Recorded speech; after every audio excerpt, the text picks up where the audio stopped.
வணக்கம் மக்களே. வணக்கம் மக்களே. இப்போ இந்த வாரம் பாத்தீங்க அப்படின்னா 3 படம் வந்து ரிலீஸ் ஆயிருக்குது. ஒன்னு வந்து பறந்து போ, இன்னொன்னு ஜுராசிக் வேர்ல்டு, இன்னொன்னு பாத்தீங்க அப்படின்னா 3BHK. இந்த 3 படத்தையும் வந்து பார்க்கலாம் சொல்லி ஆசை. ஆனா 2 படம் தான் வந்து நான் பார்த்திருக்கேன், அவன் ஒரு படம் தான் பார்த்திருக்கான். இன்னும் அந்த பறந்து போன்ற படம் வந்து நான் என்ன பார்க்கவே இல்லை. ஸோ 2 பேருமே காமனா பார்த்த படம் வந்து 3BHK. அந்த 3BHK படம் வந்து எப்படி இருந்துச்சு, எங்களுக்கு பிடிச்சதா பிடிக்கலையான்றதா இந்த வீடியோ ஷேர் பண்ணி போறோம். ஸோ இதுல இருந்து நம்ம அப்படியே ஒரு செக்ஷனா போயிடுவோம். அந்த படத்துல பாத்தீங்கன்னா ஃபர்ஸ்ட் வந்து ஸ்டோரியை பத்தி உன்னுடைய கருத்து என்னன்னு சொல்லி அப்படியே நம்ம ஸ்டோரினா ஸ்டோரி மட்டும் தான், அதாவது என்ன கதைன்னு நான் வந்து சொல்லிடுறேன். ஒரு மிடில் கிளாஸ் ஃபேமிலி, ஒரு லோவர் மிடில் கிளாஸ் ஃபேமிலி. அவங்க வந்து மாசத்துக்கே வந்து இவ்வளவு ஒரு குறிப்பிட்ட சம்பளம் 20,000-30,000 தான் இருக்கும். அதை வச்சுக்கிட்டு அவங்க வந்து ஒரு வீடு கட்டணும்னு சொல்லி ஒன்று ஆசைப்படுறாங்க, சொந்த வீடு கட்டணும் அப்படின்னு ஆசைப்படுறாங்க. அது ஃபர்ஸ்ட் பாத்தீங்க அப்படின்னா ஒரு 15 லட்சம் தேவை. ஸோ அதை வந்து அவங்க எப்படி சேர்க்கறதுக்கு வந்து கஷ்டப்படுறாங்க, அதுக்கு நடுவில் என்னென்ன கஷ்டங்கள்லாம் வருது, அதை எப்படி அவங்க ஃபேஸ் பண்றாங்க, கடைசியில் அதை கட்டி முடிச்சாங்களா இல்லையான்றதுதான் வந்து 3BHKன்ற படத்தோடைய கதை. இந்த கதையை பத்தி நீ என்ன நினைக்கிற? எனக்கு கதை வந்து சூப்பர் கதை. ஏன்னா வெற்றிமாறன் கதை இது ஒரு பாயிண்டா தான் தோணுச்சு எனக்கு. அது வெற்றிமாறன் சொல்லுவாரு, most personal is most creative. அதே மாதிரி வந்து இந்த கதையில வில்லன்னே ஒரு ஆள் இருக்க மாட்டாங்க. எக்ஸ்டர்னல் அஃபேர்ஸ்ன்றது ஒண்ணு இருக்கவே இருக்காது. மோஸ்ட்லி எல்லாமே அந்த ஃபேமிலியை சுற்றியே தான் நடக்கும். ஸோ எந்த படம்லாம் வந்து அந்த மனுஷங்களோட உணர்வுகள், ஆழமான உணர்வுகள், இந்த சைக்கலாஜிக்கல் திங்கு, வெளியில சொல்ல முடியாத உணர்வுகள், அதெல்லாம் பத்தி பேசுற கதை வந்து எப்பயுமே தனியா தெரியும். அது அந்த மாதிரி இந்த படத்துல வந்து என்னதான் வீடு இருந்தாலும் அதை சுத்தி இருக்க எமோஷன்ஸ் தான் முக்கியமான விஷயம். ஸோ எமோஷன்ஸ் இந்த சென்ஸ் அந்த கேரக்டரோட எமோஷன்ஸ், அவங்க என்ன ஃபீல் பண்றாங்கறத பத்தி பேசுனதுனால எனக்கு இந்த கதை ரொம்ப பிடிச்சிருந்தது. எனக்கு இந்த ஸ்டோரி நம்ம ட்ரெய்லரை பார்த்தோன்னே எனக்கு தோணுது வந்து இது நிறைய மக்களுக்கு கனெக்ட் ஆகும். ஏன்னா இங்க வீடுன்றது நிறைய பேருக்கு இங்க எமோஷன் தான், நிறைய பேருக்கு இங்க ஒரு பிரைமரி கனவா இருக்கிறது வீடு தான். அது 1BHKவோ 2BHKவோ அது ஒரு வீடு எனக்கு இருக்கணும், இருந்தா நான் வந்து இந்த யாரோட தொல்லையும் இல்லாம அப்பா அக்கடான்னு கிடக்கலாம்ன்ற மாதிரி ஒரு நிம்மதியான ஒரு இடம் இது. ஸோ அதனால நிறைய பேருக்கு இது கனெக்ட் ஆகுன்றது என்னுடைய தாட்டா இருந்துச்சு. ஸோ அதே மாதிரி நிறைய பேர் கனெக்டும் ஆச்சு. அதுக்கடுத்து பாத்தீங்கன்னா கேஸ்டிங் அண்ட் ஆக்டிங். கேஸ்டிங் தான் பிகே. பாசிட்டிவ் படத்தோட மிகப்பெரிய பாசிட்டிவா நெகட்டிவ்னா கேஸ்டிங் தான். ஒரு சரத்குமாரை கேஸ்ட் பண்ணதா இருக்கட்டும், தேவயானி அவங்க சரத்குமார் அந்த கேரக்டர் எப்படின்னா அதான் நான் இருக்கேன்ல அந்த மாதிரி ஒரு கேரக்டர் தான் அது. ஃபர்ஸ்ட் ஹாஃப் ஃபுல்லா இருந்த ஒரே ஒரு எக்ஸ்பிரஷன் தான், அவ்வளவுதான். அதெல்லாம் மொத்தமாவே 4 டயலாக் தான் அந்த படத்துல. ஆனாலுமே நல்லா நடிச்சிருந்தாங்க. ஒரு மாதிரி ஒரு இம்பார்ட்டன்டான ஒரு கேரக்டர் தான், அவங்க நல்லா கேரி பண்ணிருந்தாங்க. எல்லா நடிகர்களுமே சூப்பரா கேரி பண்ணிருந்தாங்க. எஸ்பெஷலி எனக்கு வந்து சித்தார்த், சரத்குமார்,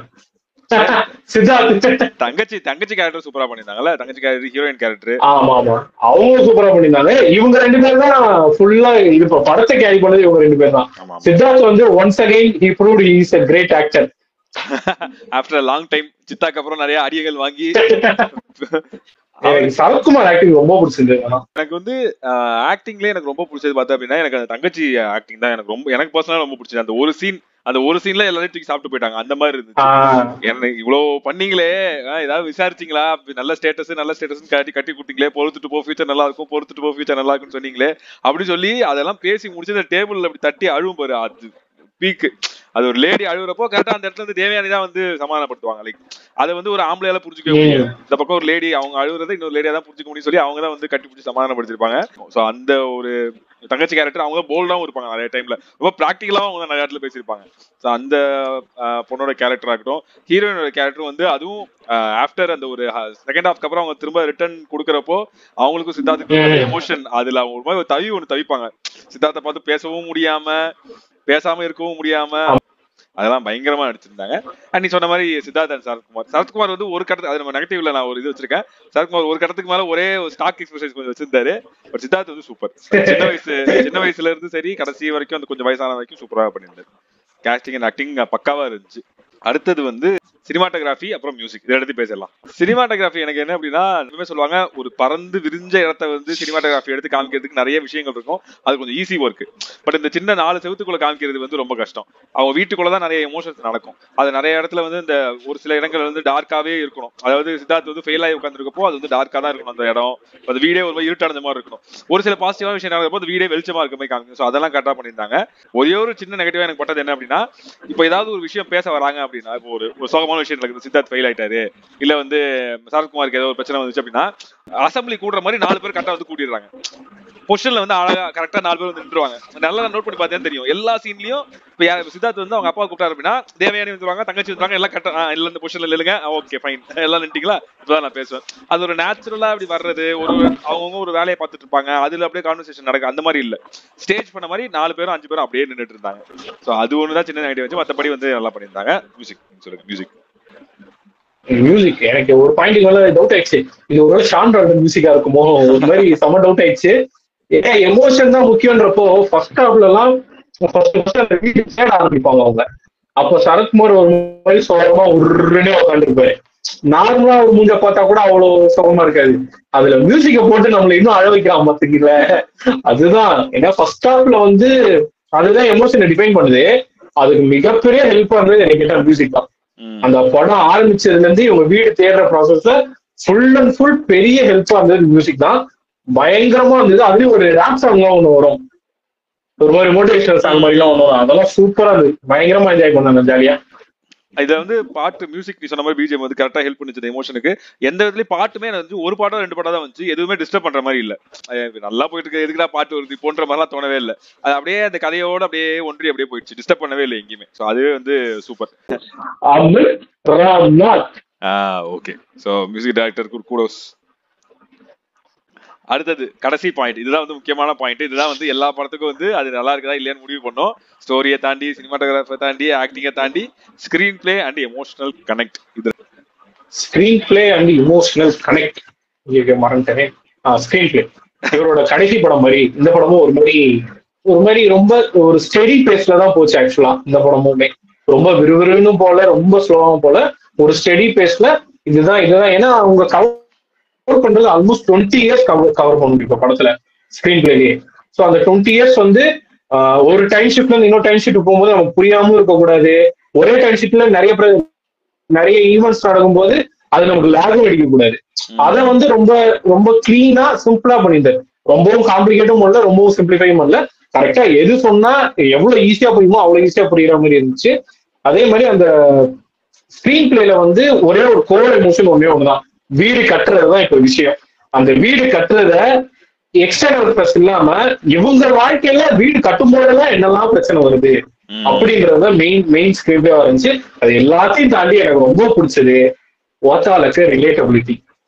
அதாவது ஒரு தனிமனிதன் வாழ்க்கையில் கேமரா வச்சு பார்த்தா மாதிரி என்னெல்லாம் நடக்குமோ அது எல்லாத்தையும் பாக்குறப்போ சரத்குமாரை பார்த்தா ஒரு டைம் ரிலேட் ஆகுது, சித்தார்த்தா படம் ஃபுல்லா சித்தார்த்தா பார்த்தா ரிலேட் ஆகிட்டு இருக்குது.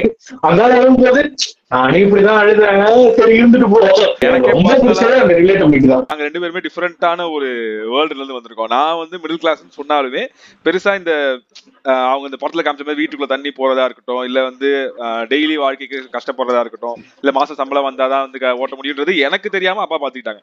பட் இவனுக்கு வந்து அப்படியே ஆப்போசிட், அவனுக்கு வந்து நிறைய கஷ்டங்கள் இருக்கு. எனக்கு அந்த படத்தை பாக்குறப்பே எனக்கு இவன் ஞாபகம் தான் வந்துச்சு. இவன் இப்படிதானே கஷ்டப்பட்டிருப்பான், அந்த ஒரு வீட்டுல இருக்கிறப்ப என்ன கஷ்டப்பட்டிருப்பான், அப்பா வந்து காசு சேர்க்க முடியாம எவ்வளவு கஷ்டப்பட்டிருப்பாங்கன்னு எனக்கு இவனை வச்சுதான் நான் ரிலேட் பண்ணிக்கிட்டேன். ஓஹோ இப்படிதான் இருந்திருக்கும் போல நம்ம கூட இருந்தவனுக்குன்ற மாதிரி. அப்படிதான் அந்த டக்கரா மாறிட்டா தலைக்க கரண்ட் போயிடுச்சு. என்ன சொல்லிட்டு அதான் இவனை வச்சுதான் வந்து எனக்கே வந்து கனெக்ட் ஆயிருச்சு. ஸோ அந்த இடத்துல எமோஷனல் கனெக்ட் சூப்பரா இருந்துச்சு. எனக்கு வந்து ஃபர்ஸ்ட் ஆஃப் கனெக்ட் ஆயிடுச்சு. ஃபார் எக்ஸாம்பிள் எனக்கு எப்போ கனெக்ட் ஆக ஸ்டார்ட் ஆச்சு அப்படின்னா, அந்த சித்தார்த்த கேரக்டர் வந்து ஹீரோ கேரக்டர் வந்து அவனோட சொந்த படிப்புலயும் அந்த குடும்பத்தோடைய ப்ரெஷர் வந்து எப்படி பாதிக்குதுன்னு காமிச்சாங்கல்ல. அவன் படிக்கிற விஷயமா இருக்கட்டும், ஒவ்வொரு டைம் ப்ரெஷர் ஆகிட்டே இருப்பான். டியூஷன் போறதுக்கும் ப்ரெஷர் ஆகணும், 12th எக்ஸாம் எழுதுறதுக்கும் ப்ரெஷர் ஆகும், காலேஜ்லயும் ப்ரெஷர் ஆகும், வேலைக்கு இன்டர்வியூலையும் ப்ரெஷர் ஆகும். ஸோ அந்த இடத்துல இருந்து எனக்கு வந்து கனெக்ட் ஆரம்பிச்சு. ஓஹோ இப்படி இந்த அவங்க அப்பா வந்து திட்டிருக்க மாட்டாரு, திட்டி அப்படியே நீ படிச்சே ஆகணுன்ற மாதிரி டான் அப்பா மாதிரி இருக்கு. எப்படியாவது பொழைச்சிக்கப்பா, எப்படியாவது நீ நல்லா வந்துடணும், உன் மேலதான் நம்பிக்கை இருக்குன்றது குடும்பத்தோட ப்ரெஷர் வந்து எப்படி அவனை பாதிக்குதுன்றத சூப்பரா காமிச்சிட்டாங்க. அதுல வந்து சித்தார்த் வந்து சூப்பரா நடிச்சிருந்தாரு. அதுல வந்து அவரோட பர்சனல் விஷயங்களை வந்து வெளிக்காட்ட முடியாம ஒரு சின்ன லவ் ஒன்று இருக்கும், அதையும் வந்து வெளிக்காட்ட முடியாம போயிருந்திருக்கும். அவருடைய ஆசை வந்து போயிருந்திருக்கும், ஐடி மெக்கானிக்கல் சேர்ந்து வச்சுப்பாரு, அந்த ஆசை போயிருந்திருக்கும். அது இல்லாம ஒரு குடும்ப தலைவனா சரத்குமார் வந்து என்ன கஷ்டப்படுறாரு, அவரு வந்து இந்த ஒரு கடத்துல வந்து இந்த டேலி கத்துக்கணும்னு சொல்லுவாங்க, திடீர்னு ஒரு ஷிஃப்ட் ஒன்று நடக்கும்.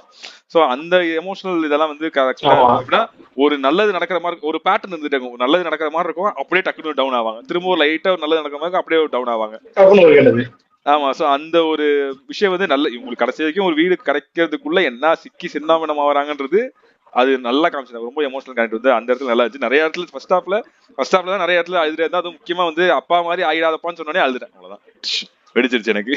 அப்படியே நம்ம செகண்ட் ஹாஃப் வருவோம். செகண்ட் ஹாஃப்ல எனக்கு வந்து ரொம்ப டிஸ்டன்ட் ஆனதே வந்து எனக்கு செகண்ட் ஹாஃப்ல தான். ஃபர்ஸ்ட் ஹாஃப் வரைக்கும் அழகா வந்து ஹோல்ட் பண்ணியிருந்தாங்க, அழகா நல்லா இருந்துச்சு. அந்த பேட்டர்ன் நான் சொன்னேன் இல்லையா, ஒரு சின்ன ஒரு கஷ்டம் வரும், ஒரு சந்தோஷம் வரும், சின்ன கஷ்டம் சந்தோஷம் வரும்ட்டு. இன்னும் முக்கியமானது அந்த பாசிட்டிவ்ல நான் சொல்ல மறந்தது என்னன்னா, அந்த சொந்தக்காரவங்க எப்படி ட்ரீட் பண்றாங்க பணம் இல்லைன்னா அப்படின்றது வந்து சின்ன தம்பி கேரக்டர் ரொம்ப காமிச்சிருந்தாங்க. அது வந்து ரொம்ப ஓவரா அப்படியே வந்து எமோஷனலாவும் இல்லாம ரொம்ப அப்படியே ரொபோட்டிக்காவும் இல்லாம கரெக்டான மீட்டர்ல வச்சிருந்தாங்க. நீ தெரியுது உனக்கு அவன் வந்து ரொம்ப தப்பாவும் பேசிருக்க மாட்டான். இப்ப வீடு உனக்கு இவ்வளவு கோவம் இவ்வளவு இது அவசியமானு கேட்டிருப்பான், ஆனா அது எவ்வளவு இவனுக்கு ஹர்ட் ஆகுது.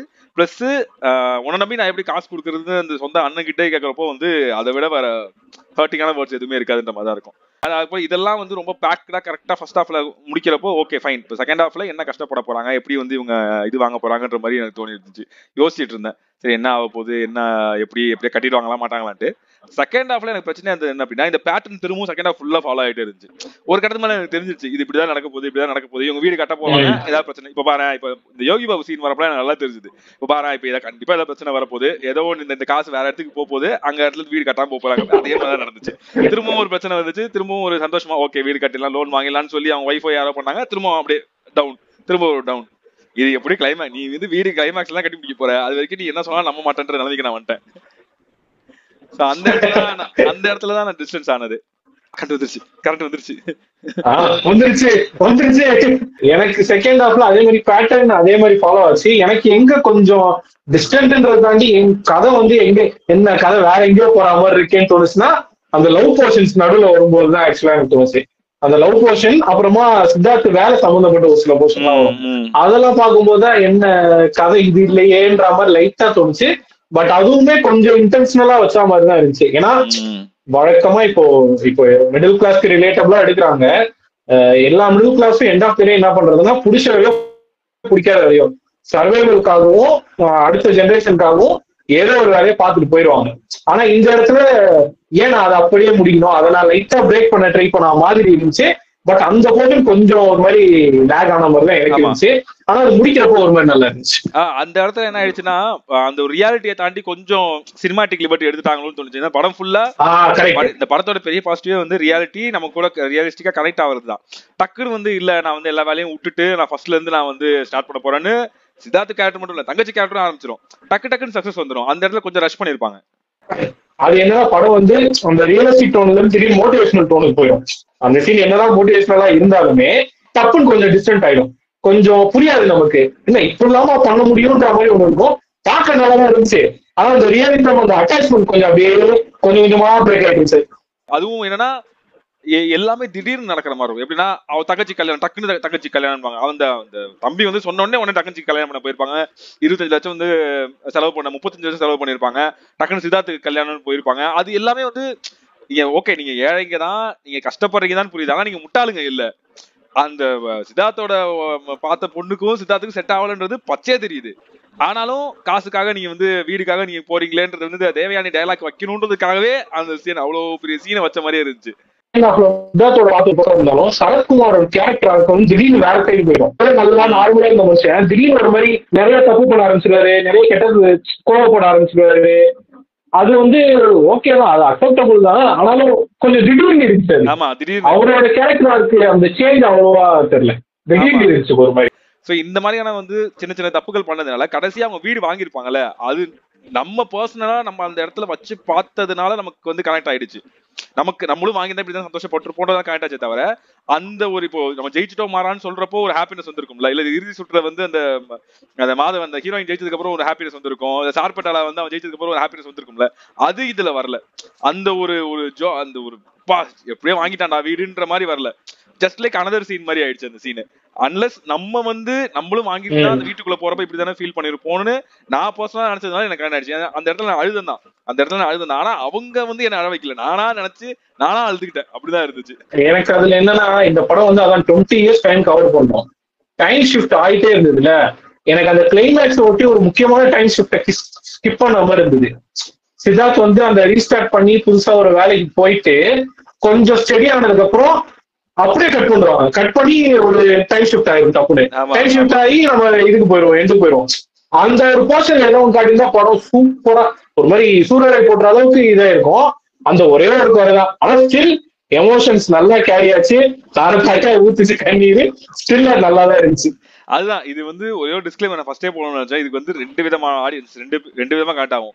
என்ன மாதிரி ஒரு ஆடியன்ஸ்க்கு மேபி கனெக்ட் ஆகலாம், ஆகாம போகலாம். ஆனா சந்தோஷமா இருக்க ஆடியன்ஸ் கண்டிப்பா கனெக்ட் ஆகும். யார் யாரெல்லாம் அந்த வீடுன்றது அல்டிமேட் கனவு, அதை தவிர வேற எது வேணும் எனக்கு வேணாம், எல்லாத்தையுமே சாக்ரிஃபைஸ் பண்ணி தான் ரெடியா இருக்குன்னு நினைக்கிற ஒருத்தவங்களுக்கு இந்த நாம சொல்ற இந்த ஸ்கிரீன் பிளே, இந்த டைம் ஷிஃப்ட், அவன் நல்லா நடிச்சிருக்காங்க எதுவுமே தெரியாது. அவங்க அழுவாங்க. ஏன்னா என் பக்கத்துல ஒரு கொஞ்சம் வயசானவர் உட்கார்ந்தாரு, ஒரு 45-50 இயர்ஸ் இருந்தாரு.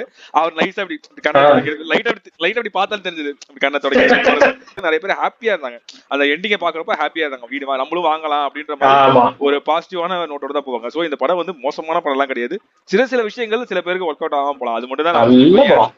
ஆமா, என் சைட்ல இருந்து நான் சொல்லியிருக்கேன். கிட்டத்தட்ட ஒரு டூரிஸ்ட் ஃபேமிலி மாதிரி எப்படி ஒரு நல்ல ஒரு ஹாப்பியான ஒரு விஷயம் கிடைச்சதோ, நல்ல ஒரு மோட்டிவேஷன் கொடுக்கும். நல்ல ஒரு நம்மளாலேயும் முடியும், இவங்களே இவ்வளவு பண்றப்போ நம்மளாலேயும் முடியுமான்ற ஒரு பாசிட்டிவ் நோட் தான் கண்டிப்பா இந்த படம் கொடுக்கும். ஸோ கண்டிப்பா மஸ்ட் வாட்ச் தான். கண்டிப்பா தியேட்டர்ல போய் ஃபேமிலியோட எந்த விதமான முகசுழிப்பு சீன் எதுவுமே இருக்காது. லவ் சீன்ஸ்ல கூட அவ்வளவு நல்லா எடுத்திருப்பாங்க. எல்லாமே சூப்பரா இருக்கும். இந்த வீடியோ பிடிச்சா லைக் பண்ணுங்க, ஷேர் பண்ணுங்க, சேனல் சப்ஸ்கிரைப் பண்ணிக்கோங்க, பக்கத்துல பெல் ஐகானை கிளிக் பண்ணிக்கோங்க. இதே மாதிரி இன்னொரு சூப்பரான வீடியோ நான் வந்து அடுத்து உங்களை மீட் பண்றேன். நன்றி, வணக்கம். நன்றி, வணக்கம்.